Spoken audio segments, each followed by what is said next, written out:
Hello and welcome back again to Research Circle. So in this particular video, let's continue our series of journals indexing. And for the today's video, we have the topic how to check the research paper is indexed in Scopus or not. So in this video, we will see how you can check or search whether the research article you published in Scopus Index journals is indexed by Scopus or not. Being a researcher, it is important to publish your research work in a globally recognized databases such as Scopus, Web of Science. A research article published in the Scopus Index journal does not mean our article is indexed in Scopus database.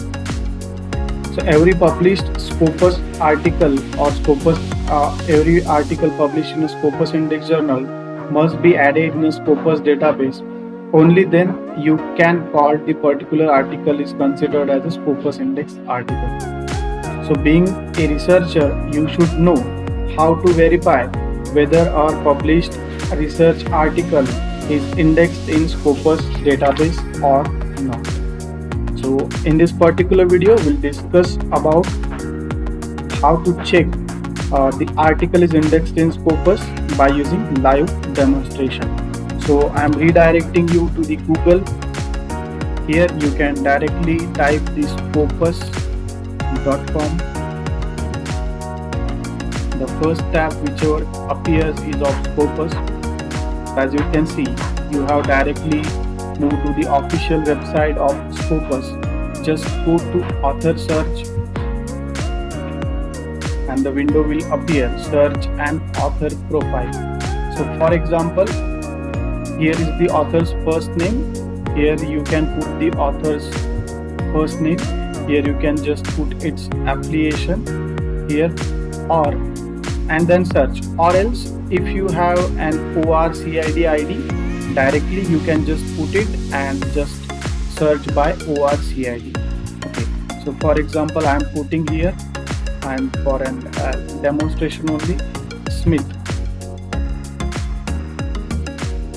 So these many articles or these many Smiths are appearing. Here I am just opening one of those.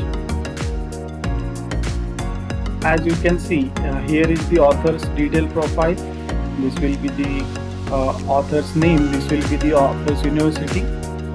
And here are the documents by the author. Now you can see 544 documents by the author and 41,806 are citations. Okay, these many citations has been used, and H index you can see 96, a very huge one. Okay. So here is the graph also. Okay, you can see by the year wise 2015, 2016, whatever is the graph followed. So every author's history or the database has been maintained by the Scopus. So if you have one single article that is indexed by the Scopus, you will have a profile on a Scopus, and the separate profile will be maintained by Scopus. Here you can see. Also you can see how many articles has been got the citations. You can see this article got 49 citations. Likewise, you can see the more informations as well. Okay. So the purpose behind this video is to just inform how you can directly search whether your published research article in a Scopus Index journals is indexed by Scopus database or not. Okay. So I hope I have delivered the main idea behind how to check the research paper is indexed in Scopus or not. So I hope you will find this useful, and thank you so much for watching this video. Do not forget to subscribe to Research Circle channel and share this video. If you like this video, just hit that like button. We are coming with the more videos on journal indexing series, so stay tuned with Research Circle. Thank you so much. Have a good time.